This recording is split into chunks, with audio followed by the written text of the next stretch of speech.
أعوذ بالله من الشيطان الرجيم بسم الله الرحمن الرحيم ومنهم أميون لا يعلمون الكتاب إلا أمانيا وإن هم إلا يظنون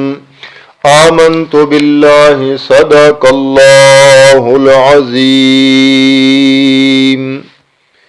انتہائی قابل احترام سامعین ذی وقار، آپ حضرات کی خدمت میں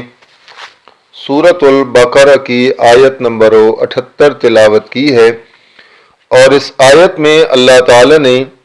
یہود کے اس ان پڑھ جاہل گروہ کا ذکر کیا ہے جن کے پاس کوئی تعلیم نہ تھی، اور وہ ہر سنی سنائی بات پر ہو، ہر جھوٹی روایت پر ہو، ہر قصے پر ہو، وہ اپنا عقیدہ اور نظریہ بنا لیتے، غرضے کہ جو کچھ انہیں کہا جاتا، بتا دیا جاتا، وہ کہتے بس یہی کچھ دین ہے، اور وہ اس کی ٹو نہ کرتے کہ حقیقت کیا ہے، سچ کیا ہے، جھوٹ کیا ہے، باطل کیا ہے، بلکہ بس سنی سنائی بات کو اپنا عقیدہ بنا لیتے، اپنا نظریہ بنا لیتے، اور یہاں تک کہ جو کچھ انہیں کہا جاتا ان کے بڑے کہہ دیتے، ان کے جو رہبان تھے وہ کہہ دیتے، پیر کہہ دیتے، بزرگ کہہ دیتے، یا جو یہود کے علماء تھے وہ کہہ دیتے، بس سنی سنائی بات پر اعتماد کر کے وہ اسی کو اپنا نظریہ اور عقیدہ بنا لیتے تھے۔ اللہ تعالیٰ نے ان کا اس آیت میں تذکرہ کیا ہے۔ سب سے پہلے آپ آیت کا ترجمہ سن لیں تاکہ بات کو سمجھنا مزید آسان ہو جائے۔ وَمِنْهُمْ أُمِّيُّونَ لَا يَعْلَمُونَ الْكِتَابَ، اور ان میں سے بعض ان پڑھ تھے جو نہیں جانتے تھے کتاب کے بارے میں،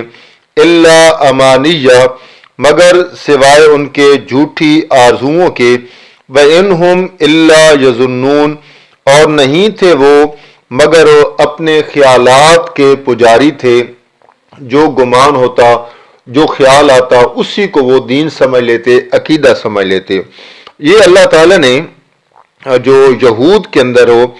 جاہل قسم کا طبقہ تھا، اور جس نے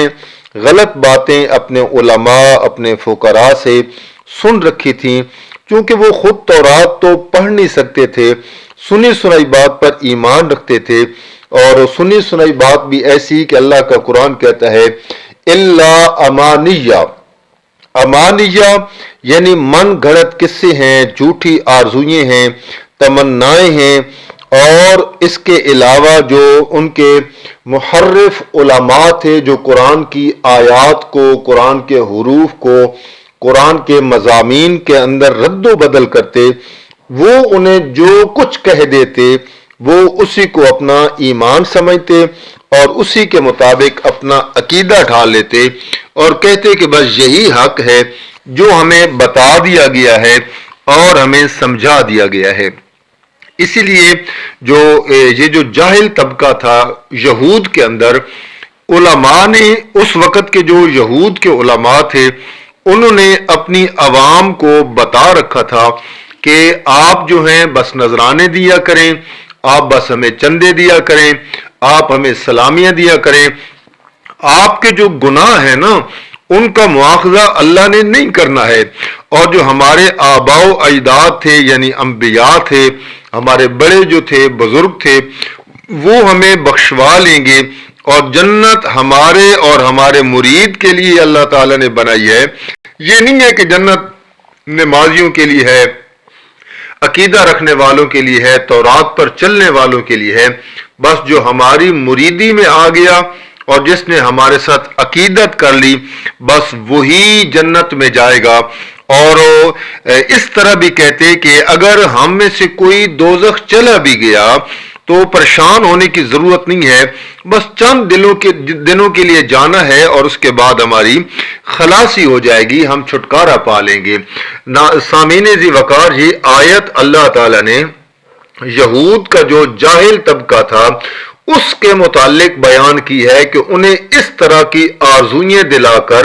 تمنائیں دلا کر ان کے بڑوں نے، ان کے علماء نے، ان کے پیروں نے، ان کے فقیروں نے اس طرح انہیں چکمے دے رکھے تھے کہ تمہیں عبادات کرنے کی ضرورت نہیں ہے، بس تم ہمارے ساتھ لگ گئے ہو تو یہی تمہارے لیے کافی ہے۔ جس طرح آج کل کے جو بناوٹی پیر ہیں وہی بھی اپنے مریدوں کو یہی سکھا رہے ہیں کہ بادشاہ تمہیں نہ عبادات کرنے کی ضرورت ہے، نہ تمہیں کسی قسم کی لمبی چوڑی نوافل کی ضرورت ہے، نہ حج زکوٰۃ کی ضرورت ہے، بس تمہاری ڈیوٹی ذمہ داری یہ ہے کہ تم نے مجاور بن کے رہنا ہے اور ہمارے پاس رہنا ہے، ہماری آؤ بھگت کرنی ہے، ہمارا مطیع اور فرما بردار رہنا ہے۔ بس یوں سمجھو کہ تم نے ہاتھ ہمارے ہاتھ میں دے دیا ہے، اب ہم جانے اور جنت کی ٹکٹیں جانے، آپ اور جنت سے کہیں باہر نہیں جا سکتے،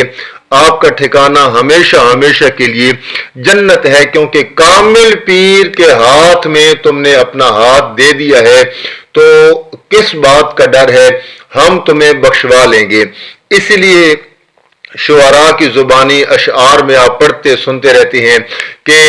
مرشد کامل پھڑیے تے تانگل بندی ہے، میں لج پالاں دے لڑ لگیاں میرے تو غم پرے راں دے۔ اس قسم کے جو اشعار ہیں، پھر یہ جو جاہل طبقہ ہوتا ہے، جن کے پاس علم نہیں ہوتا ہے، جن کے پاس تعلیم نہیں ہوتی ہے، انہیں ہر روپ میں جو مذہبی طبقہ ہے اس نے کبھی ان کے ایمان پہ ڈاکہ مارا، کبھی ان کے مال پہ ڈاکہ مارا، کبھی جیب پہ ڈاکہ مارا، کبھی مویشیوں پہ ڈاکہ مارا، اور اگر میں یوں اس کو ایک لفظ میں بند کروں تو ایک ڈاکو اندھیرے میں ڈاکہ ڈالتا ہے، اور یہ مذہبی ڈاکو دن کے اجالے میں مریدوں کے جیب پر ڈاکہ ڈالتا ہے، مریدوں کے مال پہ ڈاکہ مارتا ہے، اور مریدوں کے ایمان پہ سب سے بڑا ڈاکہ مارتا ہے، جو نے یہ گمان دیتا ہے کہ تمہیں عبادات کرنے کی ضرورت نہیں ہے، بس تم ہمارے مرید بن جاؤ۔ اس لیے آپ کس سے سنتے رہتے ہیں سوشل میڈیا پہ بہت زیادہ وہ وائرل ہیں، اور آپ ان کو دیکھتے سنتے رہتے ہیں کہ کوئی پیران پیر کا دھوبی تھا تو وہ قبر میں گیا تو منکر نکیر اس سے سوال کرتے ہیں من ربوں کا، من نبیوں کا، ما دینوں کا، تو وہ کہتا ہے یہ کیا پوچھ رہے ہو، میں تو شیخ عبد القادر جیلانی رحمہ اللہ کا دھوبی ہوں۔ فرشتے کہتے ہیں کیا کہتے ہو، جواب دو، من ربوں کا۔ وہ کہتے ہیں تو انہوں دسیا نہیں کہ میں پیران پیر دا دھوبی ہوں۔ چنانچہ ان کے درمیان جب بات حد سے زیادہ بڑی تو پیران پیر قبر کے اندر خود آ گئے اور انہوں نے فرشتے کو تھپڑ مارا، اور فرشتہ پھر آسمان کی طرف روتا ہوا گیا، اور جو اس وقت روحیں قبض کر کے تھیلے میں ڈالی ہوئی تھیں وہ تھیلا بھی پیران پیر نے چھڑا لیا، واپس لے لیا۔ فرشتہ روتا ہوا جب اللہ کے دربار میں پہنچتا ہے، اللہ پوچھتے ہیں دس کی ہوئی، تو وہ فرشتہ کہتا ہے کہ وہ جو بنایا ہوا ہے تو نے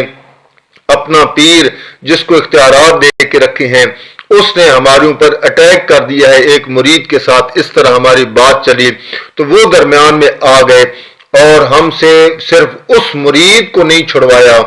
بلکہ ساری روحیں ہم سے چھڑوا کے لے گیا ہے۔ اللہ تعالیٰ پوچھتے ہیں کہ واپس چلا گیا ہے یا بس وہیں تک ہو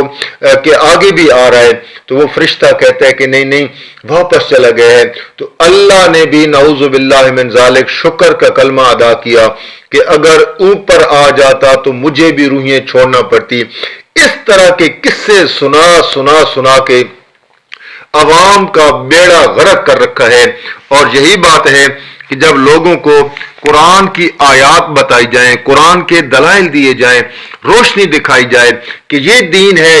یہ اصل ہے، یہ مرشد نبی کریم صلی اللہ علیہ وسلم کا دین ہے، صحابہ نے اس پر اپنی عملی زندگی گزاری ہے، تو پھر لوگ آگے سے کہتے ہیں وَإِذَا قِيلَ لَهُمْ، یہ سورہ بقرہ ہے، اس کی آیت نمبر 170 پڑھیے گا۔ قرآن کہتا ہے وَإِذَا قِيلَ لَهُمْ اتَّبِعُوا مَا أَنزَلَ اللَّهُ، اور جب ان سے کہا جاتا کہ اتباع کرو اس چیز کی جو اللہ نے نازل کی ہے۔ آج ہمارا دعویٰ بھی یہی ہے کہ اللہ کے قرآن کو فالو کرو، جو اللہ کا قرآن عقیدہ دیتا ہے، جو نظریہ دیتا ہے، اس کے مطابق اپنی زندگی گزارو، تو